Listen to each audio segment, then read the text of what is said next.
مشرق وسطی میں جنگ اور کشیدہ صورتحال کے باعث ایک اور اہم پیش رفت سامنے آ گئی ہے۔ برطانیہ نے مشرق وسطی میں کم لاگت اینٹی ڈرون سسٹم تعینات کر دیا ہے۔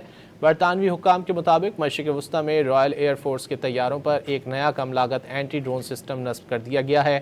بیان کے مطابق ایڈوانسڈ پریسیژن کل ویپن سسٹم RAF ٹائفون لڑاکا طیاروں پر نصب کیا گیا ہے تاکہ وہ اہداف کو انتہائی درستگی کے ساتھ اور موجودہ میزائلوں کے مقابلے میں بہت کم لاگت پر تباہ کر سکیں۔ مشرق وسطی میں جنگ اور کشیدہ صورتحال کے باعث ایک اور اہم پیش رفت سامنے آ گئی ہے۔ برطانیہ نے مشرق وسطی میں کم لاگت اینٹی ڈرون سسٹم تعینات کر دیا ہے۔ برطانوی حکام کے مطابق مشرق وسطی میں رائل ایئر فورس کے طیاروں پر ایک نیا کم لاگت اینٹی ڈرون سسٹم نصب کر دیا گیا ہے۔ بیان کے مطابق ایڈوانسڈ پریسیژن کل ویپن سسٹم RAF ٹائفون لڑاکا طیاروں پر نصب کیا گیا ہے تاکہ وہ اہداف کو انتہائی درستگی کے ساتھ اور موجودہ میزائلوں کے مقابلے میں بہت کم لاگت پر تباہ کر سکیں۔